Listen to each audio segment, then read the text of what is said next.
Bom dia, hoje é dia 18 de setembro de 2024. Eu senti de fazer esse vídeo para falar com, digamos assim, um público específico, que são os dependentes químicos e as prostitutas.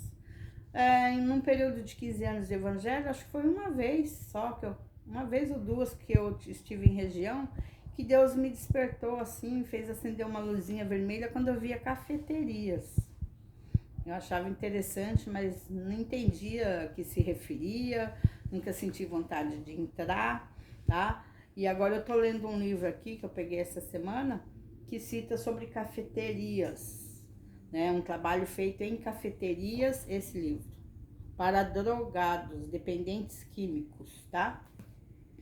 E aí eu extraí aqui alguma coisa aqui que eu li, aí eu vou passar o texto para vocês. Drogas. Elas nascem por sentimentos de rejeição, que possa ser na infância, na adolescência ou na fase adulta. Outra causa que eles justificam, né? Quer dizer, tentam se justificar, né? Do uso, do consumo é o amor não correspondido. Eles não têm sorte no amor e passam a se sentir rejeitados. O ódio é outra razão. Ódio gerado dia a dia em coisas pequenas que só aumentam, gerando ódio sem causa, tá? E até o tédio também pode ser um argumento para buscar uma nova vida, um novo mundo. Isso são caminhos por onde se iniciam as drogas. Tudo isso traz fracassos que conspiram na mente para que essas pessoas fujam de seus próprios semelhantes. Sempre se isolam completamente da família, né? Abandonam a família, negam, falam que não tem família e tudo mais. Eles se isolam, dando-lhes grande parte da culpa por tudo que já sofreram. Acabam culpando os pais, os avós, a criação que tiveram, todas essas causas, tédio, falta de amor, né? Para buscarem desses recursos. Independente da origem, essa caminhada maldita sempre leva à morte ou a fingirem ser pessoas que eles gostariam de ser, vivendo um mundo fictício. É uma válvula de escape para eles, né? Viver um mundo fictício. Tudo isso tem como pano de fundo antecedentes que tinham os mesmos vícios. É uma coisa que costuma passar de geração em geração, até que Deus lhes tome como Salvador e lhes liberte. Solte as correntes espirituais antes ou após cair nas mãos da lei ou de tratamento de clínicas de recuperação ou antes que desçam à sepultura. Porque Deus resgata. E esse livro aqui tem... acredito que esse livro é antigo, um trabalho antigo que começou, mas esse livro relata vários testemunhos, né? E até aqui onde eu li, eu vou começar o capítulo 3º agora, parece um trabalho transparente, mas é um trabalho antigo, então precisa... eu, como eu não conheço ninguém assim diretamente que lidere esse tipo de trabalho, então eu ponho nas mãos de Deus para Deus avaliar cada trabalho, principalmente os que lidam com esse público, né? Para que Deus os capacite, os renove, os fortaleça, né? E levante mais pessoas capacitadas para lidar com dependentes químicos, né? E prostitutas, tá? Era isso que eu queria falar. Na minha vida, eu tinha um irmão que se chamava Adão. E ele chegou a começar a usar algum tipo de droga. Eu era criança ainda na época e eu lembro que sentia um cheiro diferente dentro de casa, que hoje eu entendo que era cheiro de maconha. E depois começou a sumir algumas coisinhas dentro de casa. Aí chegou uma época, eu já adulta, aí eu já tinha me separado do casamento, fui morar na mesma cidade que meu pai, que esse meu irmão morava também, né? Em Mauá.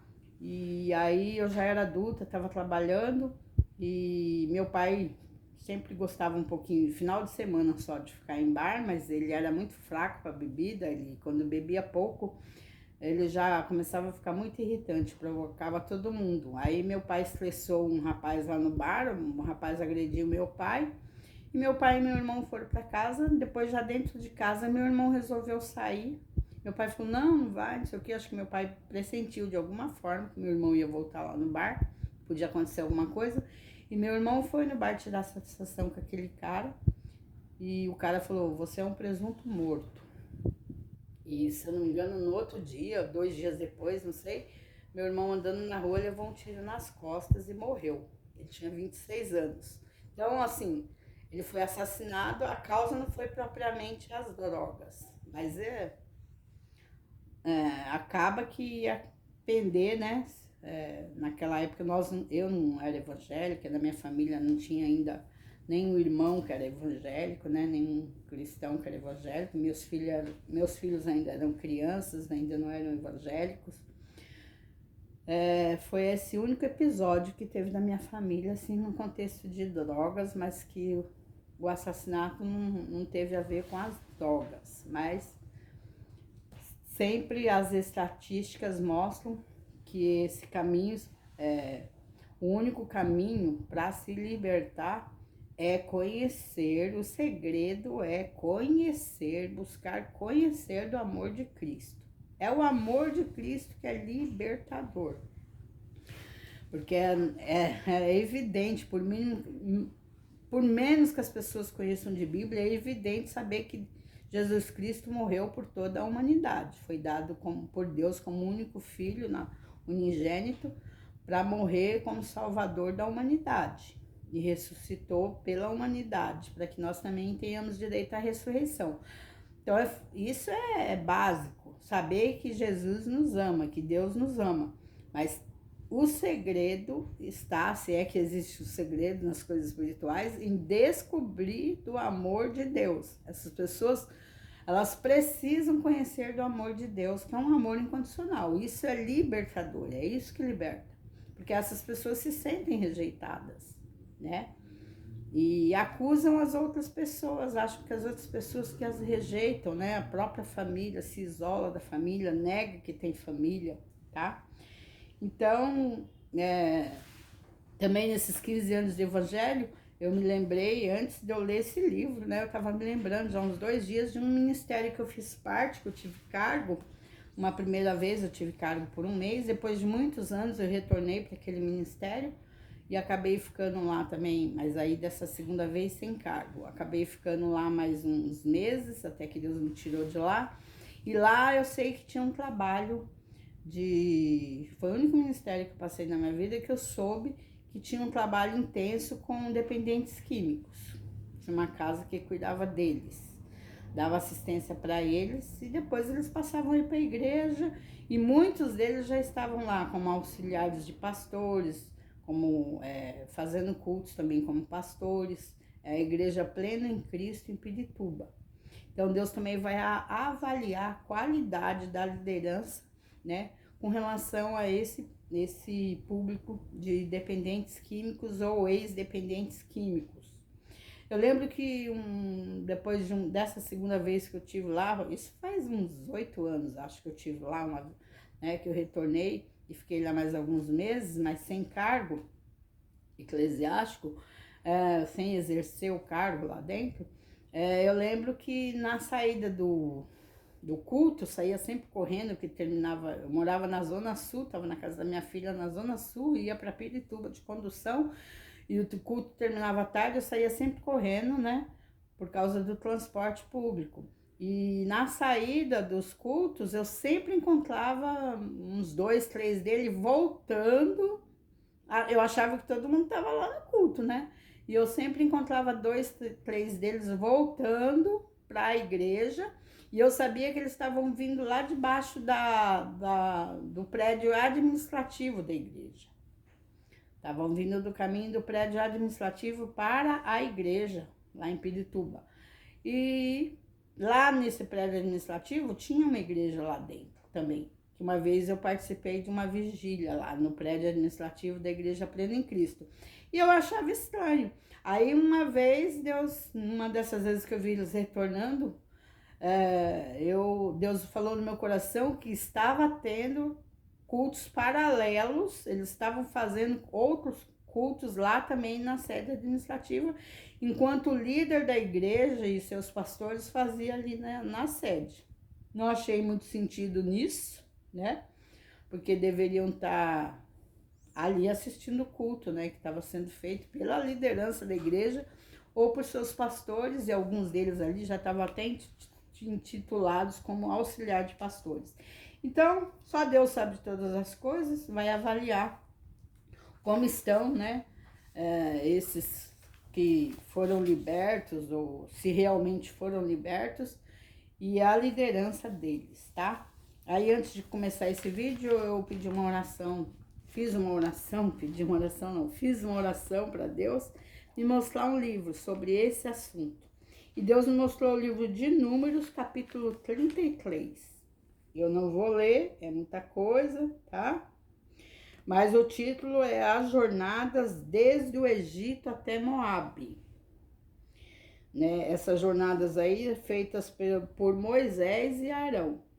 Moisés e Arão, né? Arão aqui ainda, quando não era ainda ungido de Deus como sacerdote, porque aqui Arão só tá com uma letra A. Quando Arão foi ungido a sacerdote por Deus, aí Deus mudou o nome dele para Arão, com 2 As. Então, Deus vai avaliar por esse livro de Números, capítulo 33, muitas regiões, aqui ele está especificando as jornadas do Egito até Moabe, jornadas de uma região até a outra. E o que ele mais vai avaliar é com relação a lideranças como tem administrado, né, o ministério com dependentes químicos, a questão financeira, a questão humanitária, tá? E como estão essas pessoas também, que se dizem já libertas, se realmente estão libertas, se realmente foram transformadas pelo poder do Espírito Santo, para poder também já estar ensinando, para poder já estar, né? E fala aqui, antes do versículo 50 de Números capítulo 30, Deus manda lançar fora os moradores de Canaã. Aí tem que ler para entender, mas eu tô lendo só o título do capítulo e o subtítulo, que Deus manda lançar fora os moradores de Canaã. E falou o Senhor a Moisés nas campinas dos Moabitas, junto ao Jordão de Jericó, dizendo: Fala aos filhos de Israel e dize-lhes: Quando houveres passado o Jordão para a terra de Canaã, lançareis fora todos os moradores da terra diante de vós. E destruirei todas as suas figuras, também destruirei todas as suas imagens de fundição e desfarei todos os seus altos. Então, aqui já está fazendo menção à idolatria, né? Mas eu pedi uma palavra para Deus mostrar para falar sobre esse público, né? Dependentes químicos, tá bom? E que Deus possa alcançar pelo amor incondicional dele todos quanto ele vai resgatar, vai salvar, vai preparar pessoas capacitadas para a libertação desse povo, de todos que ainda não foram libertos, ou que já conheçam, ou que não conheçam, de todos que conhecem e se afastaram, só conheceram a letra, mas não foram batizados. E assim seja, para a glória do Pai, do Filho e do Espírito Santo. É isso. Outra categoria, eu acho que eu não falei no começo do vídeo, que eu nunca preguei assim, porque com certeza alguma vez eu já preguei presencialmente ou orei por algum dependente químico que não se declarou que era dependente químico, então não sei se eu já preguei para algum nessas categorias. Mas um que eu tenho certeza, um público que eu tenho certeza que eu nunca preguei, que eu nunca orei, que Deus nunca preparou assim, pôs no meu caminho, são índios.